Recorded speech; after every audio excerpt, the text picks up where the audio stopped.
Hi, everybody. It's Stephanie Kraft and Adam Sanchez. Hi, Hello. Adam. Thanks. And we're back with Enlightened Connections and our video series on understanding narcissism. And this video is called The Basics Part 2, because after Adam and I did Part 1, we realized there's a lot more to talk about when it comes to the basics of understanding narcissism. So the first topic here is that there's a spectrum or a continuum with narcissism. So we have the, classical narcissistic personality disorder, and then all along that there are lesser and lesser degrees along this spectrum or continuum. So Adam, why don't you tell us more about this? Sure. Thanks, Stephanie. So we're talking about a pathology, right? I mean, especially if we understand oneness, right? We're all connected. Everybody has a little bit of everything, and that's a normal part of life, right? We all have different character traits, and in small degrees, a little bit of narcissism can be healthy, right? Where you're saying, no, I don't allow this. You can't take my money. This is mine, right? That's a little narcissistic to say mine, but that's okay because it's a self-preservation mechanism. There's nothing wrong with that. It's not pathological at all. Now, when we're talking about the pathological levels, we are talking about a spectrum. So in general, did you want to say something? No. Okay. Just listening. So in general, we have this spectrum, and it has to do with the trauma that we had talked about from last week that creates this pathology. But on the spectrum, let's start with from the beginning. It's cluster B personality disorder. And that B stands for borderline, or, the cluster is the idea that the trauma that the individual has experienced has created a cluster of different kinds of personalities or, alter egos or different pieces of themselves that may not be conscious of each other. Like they may have a really nice side and they may have a really mean side, and they don't necessarily see that they have that mean side, right? That's part of that cluster of personalities, or borderline personality disorder. That's where the B comes from. So it's borderline narcissism. They're not actually narcissists because they characteristically still have compassion. So this is where, we're starting to get into the understanding of the spectrum. You have the pathologies, but there is still the capacity for compassion or empathy with the cluster B personality. So it's at the very beginning of the spectrum. It's, I would say, the only hope of, healing if you're on that spectrum, because you still have the ability for compassion, which is where the healing comes in. Now, this is a pivotal distinguishing characteristic. When you lose that compassion, then you are pathologically dealing with a narcissist. And so that's the distinguishing figure, the compassion or empathy or lack of it. And so when you have the narcissism, they're going to have all those traits of the cluster B. They're going to be self-serving, they're going to be manipulative, they're going to be controlling, but they don't have the compassion. So it's more intense, it's more pathological, it's more cause for suffering and misery. And then on the same spectrum, we're getting up higher. So you can kind of think of it as a pyramid. Every portion of the pyramid has the pieces below, but the base portion may not have the ones above, right? So cluster B is actually not a narcissist, but a narcissist is, has those cluster B components to themselves.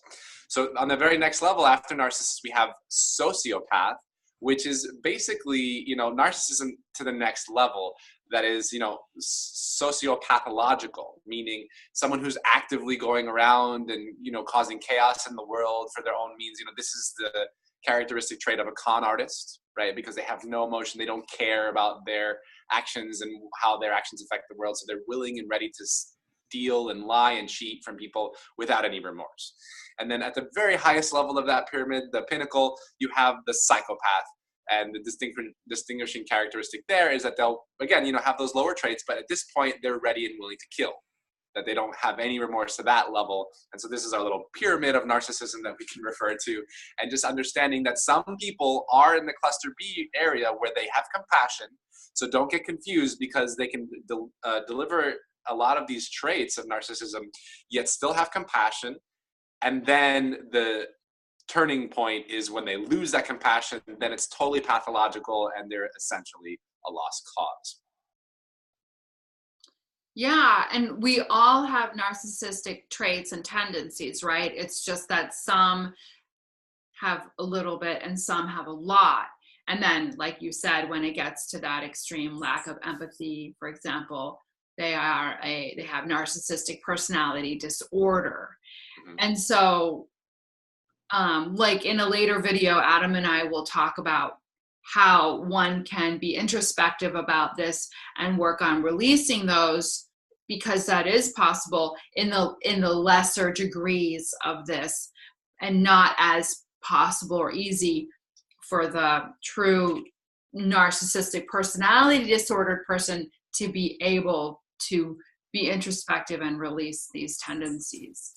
Right. I just wanted to add one last thing, because you're right about that. And the pathology will stop them from having those introspections and, making any progress. And that's because, these traits are survival mechanisms, from the reaction to the trauma. And it's interesting to know, right? Because let's say you're not, or you're not dealing with an actual narcissist, you're dealing with someone who's cluster B, or you yourself may suspect yourself of being on that spectrum. It's the traits themselves that become survival mechanisms, so you find yourself as, someone who may express this, expressing all of those traits, but it's not necessarily pathological because the empathy is there, because the ability for self-reflection, growth and change is there. So it can be tricky if you're dealing with that. Again, if you keep it simple, just looking for the empathy, again, if you're asking yourself, am I a narcissist? Almost categorically, you're not, right? Because you have the capacity for that self-reflection, where the pathological narcissist does not, by their very nature of the pathology, have that. So it's just important to understand how these pathologies work and what they look like and how to navigate them. Yes, although I have known a couple of narcissists who do admit that they are a narcissist. So it's rare, though. That's very rare. Yeah, but I just wanted to throw that out there because it is possible to recognize it and still not be able to heal it or release it from your personality, because that is what thank you for adding that. That's true. Yeah, it's interesting. It's fascinating to see that happen with people. So we're gonna, jump around from topic to topic in terms of things that the narcissist will do, their behaviors, things about them. And one of the things that they do is called triangulation. And this is when they will bring in a third party into the relationship that you're having with the narcissist. So triangulation, of course, it creates the triangle. They can do this with more than one person, but it's generally what they do is they'll start talking about another person to you in a way that creates conflict. So, and in a way that will create jealousy, in a way that it comes in between the two of you in your relationship. They use a lot of tactics and manipulation in this triangulation. Do you have any examples of that, or anything else to say about? Well, it's like pitting people against each other, right? Yes, that's what it is. You'll see it a lot if you pay attention to it. Once you understand the mechanism of what it is, you'll see people do that all the time. And a lot of us kind of brush it off like, oh, they're just kind of like doing their own thing in their own self-interest. But that's actually a form of pathology. They're causing suffering to others because of their own motivations and self-interest. Yes, they're doing it on purpose, whether it's a subconscious thing or a conscious, but they are definitely, it is something that they are actively doing. And so, there's, you and I talked a lot about the range of emotional topics that, with a narcissist. So do you want to go ahead and talk about the emotions? Sure. Yeah, thank you for reminding. Also, I wanted to clarify something that I had mentioned in the first video, to say that, it's like they're an automaton and they don't have a connection to their own emotions. That's not actually true. They do have an awareness of their own emotions. They feel them, but it's decidedly selfish. Their connection to emotions is only about themselves. It's their own emotions only. It's not a connection to other people's emotions. And it's really, again, a kind of survival mechanism of input and output, stimulus and reaction. Their emotions are basically subject to the outer world because they don't feel like they have control over their emotions. They project that responsibility onto other people constantly. That's one of the characteristic traits, right? Them making other people constantly responsible for their own emotions. So they do have emotions, but it's a different kind of emotion. It's extreme in most cases. You know, it's out of touch with reality quite often. You know, projections and fantasies and delusions. In fact, you know, it's just a barrage of lots of things, you know, and they have a lot of shame and self-hate inside of all of that, right? Because this is what happens with the narcissist. They most likely had narcissistic parents themselves, you know, because of the trauma that their parents had experienced, and the cycle continues. And so as a defense mechanism to survive living in that narcissistic household or in that narcissistic environment, they learned to not take responsibility for anything as a defense mechanism. They were so projected upon having to take responsibility for everything that the impulse was to do the exact opposite, which is to take responsibility for nothing. And then it eventually becomes pathological. You know, at first what became a survival mechanism turned into a pathology, which is causing more suffering. So that's the main point I wanted to make about the emotions. And we'll talk a little bit more about that shame and self-hate in a second, what that looks like. Yeah. And there's something called narcissistic rage. And so you can have a narcissist be pretty, you know, kind of even keel for a while. That a lot of the times they have a lot of anger, which it is apparent and it does come out. But sometimes when they're pushed too far, they will explode into rage. And this is very common. This happens probably with every narcissist who has narcissistic personality disorder. And this is usually when they're confronted with something that they're not willing to look at. They will go into a rage and blame the other, divert all blame to the other and take no responsibility. And another interesting thing about them is that they have a very hard time to take themselves, in a humorous way. Like, you can't make a joke about them. They can't laugh at themselves. It becomes an insult. They can't handle it. And most of us can actually laugh at ourselves and find ourselves pretty humorous, and it's not a big deal. It seems like a lot of narcissists are not able to do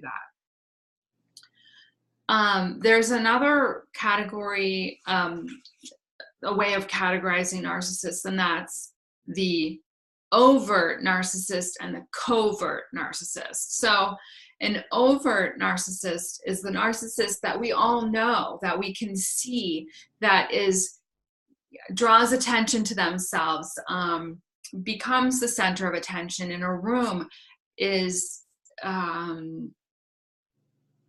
actually does lash out at people in public, does make belittling comments and condescending comments to people, shows their narcissism out in the world. I mean, if there's a boss at a company who's a narcissist and they're an overt narcissist, everybody knows. It's not hidden. They abuse openly, and they also are on the other hand, can be very charming and drawing a lot of attention to themselves. So, but the covert narcissist, their narcissism is hidden. And usually if you're in a family, or if it's your spouse, if it's your parent or your spouse, the narcissistic abuse is happening behind closed doors, in private, where nobody else can see, and nobody else knows about it. Nobody else could even fathom that it's happening. That type of narcissistic abuse is very insidious, and the victim of it even if they told someone what was happening, it's very hard to describe the behaviors. And also the other people who know the narcissist couldn't believe it because the narcissist knows exactly how to act with others when other people are around.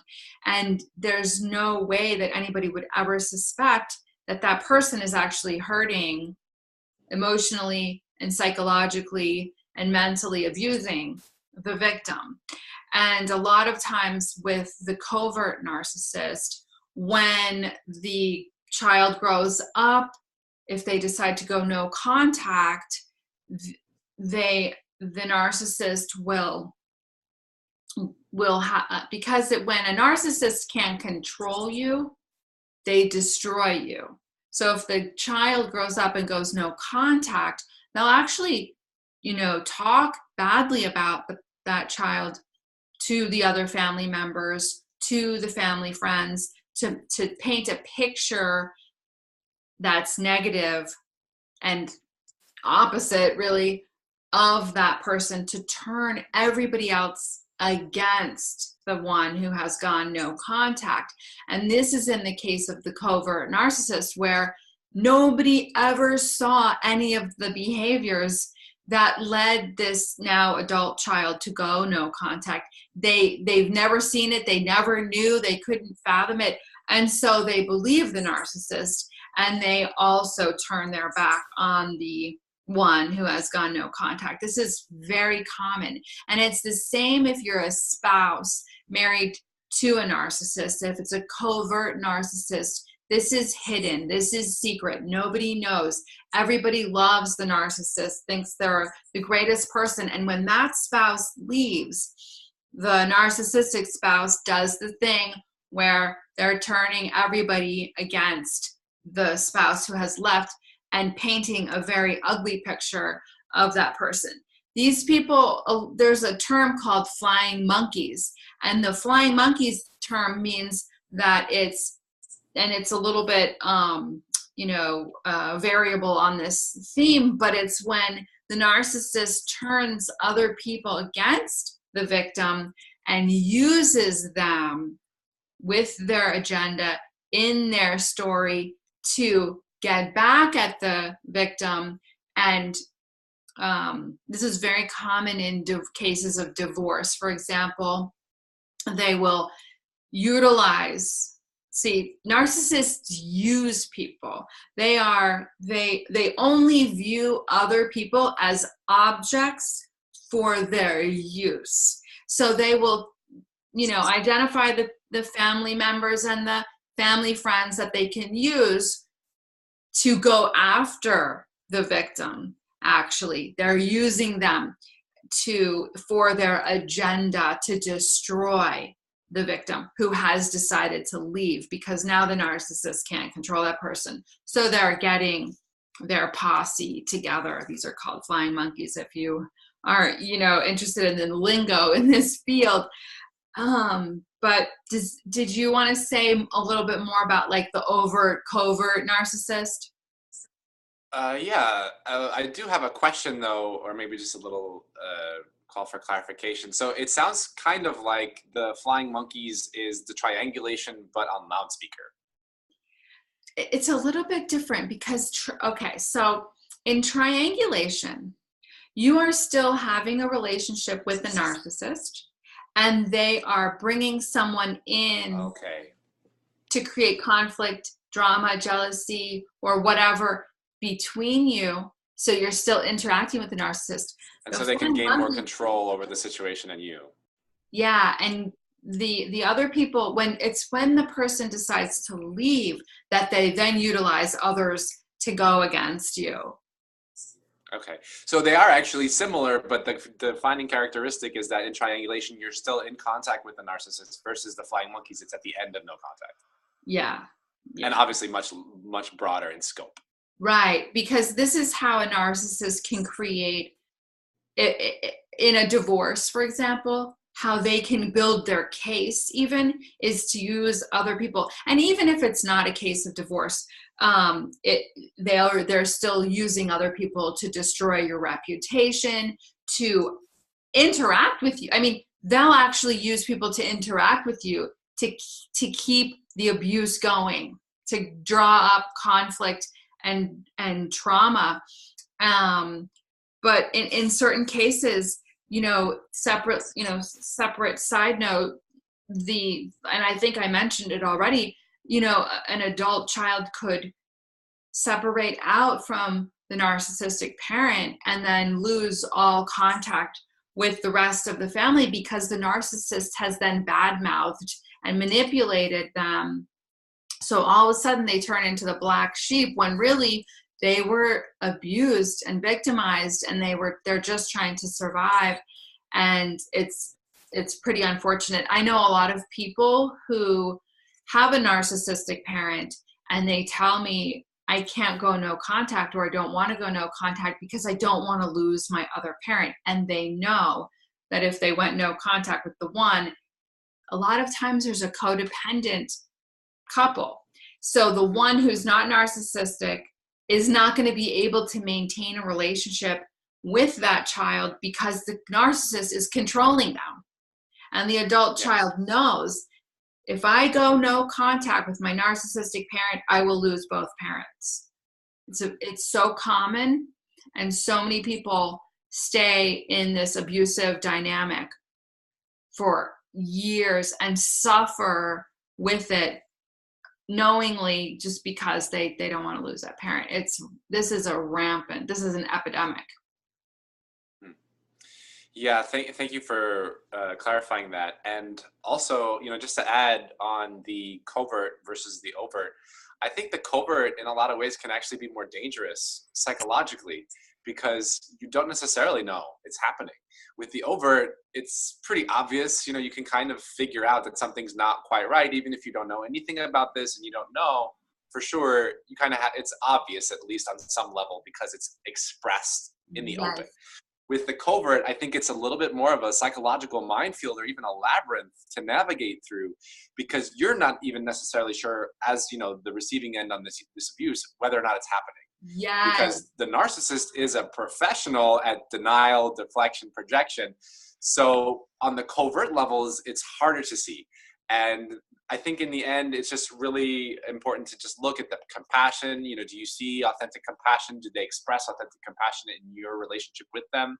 Just keeping it simple on that level can sort through a lot of the muck, I believe. So, I mean, I'm so glad you brought that up, Adam, because you are so right. I mean, you can be the victim of a covert narcissist and be questioning yourself and questioning their behavior for years and not really sure, is that person a narcissist? Is this really happening? And what it can take is watching a video like this or reading articles, watching other videos to really allow it to dawn on you that you really are dealing with a narcissist. And in the meantime, they've destroyed your self-esteem, your ability to trust your own emotions, your own feelings, even your own thoughts, because the narcissist is continuously destroying your self-esteem, invalidating your every thought, your every word, your every emotion.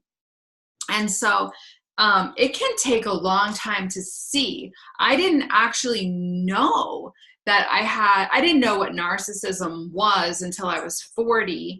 And I had already gone no contact with my mother several years prior. But then when I found out that it was an actual thing, what happened was I was looking up. I had known somebody that I was sure he had some kind of personality disorder. I had no idea what it was. So I was doing research online about personality disorders. I got to a website called Daughters of Narcissistic Mothers. And I read that website and I started crying because I saw for the first time in my life that what my mother had or was doing was actually a thing. I had no idea. But reading the website, she was textbook textbook, like every single thing. Okay, there are different kinds of narcissists, and if you go on that website, for example, you know, you'll see the kind of narcissistic parent that will neglect you, and so on and so on. There are a lot of different categories, but she had all of them. I mean, everything that she did was on there. And so I only realized what it was at the age of 40, even after going no contact. So a lot of people are dealing with this. They don't know it's a thing. They don't know what it is. And once you realize what you're dealing with, what it is, then you can better navigate these relationships and how to exit them, which we will talk about in future videos. So I feel like you might have had more to say about, or did you have anything else to say about the covert and overt? I'm not sure. No, I think that was pretty much it. Okay. So do you have another topic you want to discuss? Sure. Yeah, absolutely. So a little bit more about the emotions, because, you know, it's such an important part of our experience here on this planet Earth, you know, our emotional experience, and often overlooked, often neglected, I would say, especially in our very mentally dominated American culture, where it's like, well, what's the logic? What's the reason? What's the science behind everything? And that's fine. You know, there's a place for that. But there's real importance in the language of the soul. I think emotions are the language of the soul, and they speak to us. And so when we're talking about a narcissist or this narcissistic pathology, the emotions are very, very key, and even volatile and intense and full of trauma and just pathologies. So it's pretty simple. It's a cycle, it's trauma, it's drama, and it perpetuates itself. And so, you know, the narcissist probably had narcissistic parents or some kind of pathology or some kind of trauma that had them feel shame and self-hate, so that they, I mean, usually it's the projection of the narcissistic parent onto the child, again, that has them project that responsibility away from themselves. But because they were filled with such shame, that's why that mechanism developed in the first place, right? They were constantly being fed with shame, not being actually nurtured by anything. I mean, you know, so that created that pathology of, well, I am bad, I am wrong, I am, you know, not worthy, I'm not lovable, right? So on a subconscious level, it's not even conscious usually, because that's why it's pathological, right? If it were conscious, then it would be able to be addressed.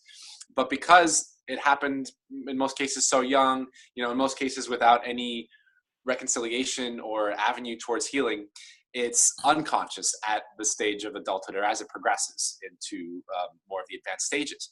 So, but at the very core of that personality of pathology, you have the shame and self-hate that keeps it crystallized and perpetuated. Because of the deep levels of shame and self-hate, it is essentially almost impossible for the narcissist to take responsibility for those own shames. And so also you can look at it, and this is an important distinguishing characteristic to make in healing in general, is that a responsibility doesn't necessarily mean blame.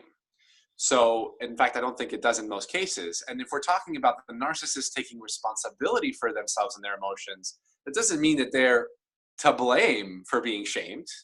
It's not their fault that they were shamed from a narcissistic parent, but it is their responsibility to deal with the emotions that were created in that trauma. But because of the nature of the pathology and the deep levels of shame and self-hate, it creates a bubble where they're not actually capable of making that inquiry, because anytime they ask the question, am I responsible to this? It brings back all those wounds of being held responsible for everything, even things that weren't their fault. So it's like they can't even touch it. They can't even go into the inquiry of taking responsibility for their own emotions, for that shame, for that self-hate. And that's the source. The shame and self-hate is the source of this behavior that they're in denial of, but then has it perpetuate because it's unconscious, and then it creates this vicious cycle. So I wanted to point that out because, you know, not only does it have everything to do with denial, it's also delusional, because the denial is so pervasive that it basically creates a fantasy world where, you know, they're perfect. There's no need for them to inquire about their own strengths or weaknesses. As far as the delusional personality is concerned, they're nothing but strengths and there's no weaknesses. And, you know, and it can be even more grandiose than that. You know, people thinking, oh, I'm going to be a rock star. And sometimes they actually do achieve that. And you can see those pathologies in a lot of celebrities, I think. Not to say that they all are, but that's what it looks like. When you have these deep levels of denial, it can create fantastic levels of delusion and feed into the pathology, feed into the narcissistic story and the drama, and people who want to agree with their story because usually they're codependent and not sure, where they stand in relationship to that pathology or that narcissist. Yes. Excellent. All excellent points. And I just want to, repeat that denial is a huge theme with narcissists. Massive, massive denial you will see in many different areas of their life. Really, denial about everything. Denial about what they feel and what other people say. And I mean, just every category of their life, there can be denial. Going back to the emotions, I don't remember if we touched on this today, but the narcissist can have really strong emotions, and it's in reaction, and we're talking about negative emotions here, and it's always self-centered. So I've seen this scenario play out quite a number of times with people where, let's say there's a woman married to a narcissistic man, and the woman finally has had it, and it's like that breaking point, and she knows that she's going to get a divorce and tells her husband, and this time it's serious, like she's leaving. The man will go into the deep emotion, crying, where maybe they had never cried, in front of her, but they're crying constantly every day. They're in depression. They beg her not to leave. They can't handle it. Now all of this emotion, we could look at it and say, wow, he's, really upset and he doesn't want you to leave. He must love you. And that is not the case. A narcissist cannot love another person. They do not have the capacity within them to love another. They don't have, it's not in them. They don't love themselves. They don't know what love is. They can't feel love. They're empty in that way. And so when the man is actually crying and begging the woman not to leave and saying that he'll change, he's not feeling that he's not doing that because he loves her or he feels like he's going to miss her. He's doing that because she's an object that he has gotten very used to, codependent, with, that he needs in his life to function. He feels that he will not be able to function in the world or in his life unless he has this one who helps him do things, cook and clean and take care of the house and kids and just be that partner, that object of a partner, to make him feel whole because he's empty. And I've seen it so many times with people, and that behavior helps the woman stay. Oh, he cares. He's going to try. And then as soon as she decides that she's going to stay, he reverts back to the distance, the not paying attention to you, all of the rude behavior, all of the narcissistic abuse starts right up again. They can't maintain any type of change. They never did change, even though they said they would change, because they didn't. They'll use anything. They'll use tactics to make the woman stay. They will even turn on the charm, turn on the romance, bring the flowers, and they'll do anything to keep that object with them. But it's not a person that they love, and they don't have feelings for that person. And so when we see a very strong display of emotion with a narcissist, it's always self-centered. And so I don't want anybody to be fooled that, oh, I'm seeing, maybe they're not a narcissist. They then question and they tell themselves or ask, maybe he's not a narcissist because I'm seeing this emotion, I'm seeing this crying, I'm seeing this even effort, which is usually very temporary. But that is not about the other person. It's always self-centered. Think about a 2-year-old. If a 2-year-old, is crying It's always about themselves. It's the phase that they're going through. They're not crying because their mom, stubbed her toe and got hurt. That's not their mentality yet. They cry when they have needs that aren't being met. So yeah, I wanted to, put that out there because it's pretty confusing for us when we witness such strong emotions with a narcissist. Yeah, and I'm really glad that you did. I think that's empowering and very important for people because it's very tricky and even insidious and complex. It can take on many different forms. It's almost like shape shifting. And I'm glad that you brought that up because I think it's really important. They can express what might look like compassion, right? As or remorse, right? They're crying, but actually, as you said, it's about themselves. So it might be a good idea if you find yourself questioning if they're, narcissistic or not, ask them, well, why are you crying? What are you crying about? And if they tell on themselves, like, oh, I feel really bad because, I don't want to be that kind of person. Is it about them or is it about you? Are they feeling remorse for what they did to cause the other pain, or are they feeling remorse for themselves and their own loss? And so that's another thing I wanted to point out. It's not just a codependency. It is a codependency. It's so perfect also that you mentioned the 2-year-old, right? Because that's probably where they still are on that level of their consciousness, that part of the 2-year-old part of them that never got their needs met. And so they're stuck in that meeting place. They're just concerned with meeting their own needs. They're not concerned with the needs of their partner or anyone else around them. And so they have this pathological expression of that just destroys the relationship over time. And then to the point where if the relationship's ending, they want to, it's called the hoover, right? To hoover the person back, because it's not that they're actually sad, but they're losing their narcissistic supply. It's the energy, the attention, the love, the adoration, the support, the coddling, whatever it is that they're getting from their partner. Once they lose that or in their threat of losing that, then they try and get the person back because that's basically their survival ticket. It's basically their meal ticket, whether it's literal or energetic. They're just trying to, again, manipulate the situation for their own pathological survival mechanisms, which happens to be narcissistic. Yes, and the narcissist may feel that they may confuse the feeling and think that because I feel this strongly, I must love the person. And so they say, I love this person so much and I want her back so badly, or else I feel like I might die. But what's really happening is the re-traumatization of their abandonment wound and their attachment wounds. Yeah. You hit the nail on the head right there. Yep, yeah. That's it. Yeah, that's what it is. So they don't love you.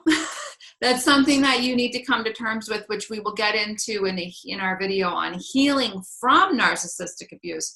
But we, the victims of narcissistic abuse, cannot be in denial. We have to work our way out of denial and realize these people don't love you.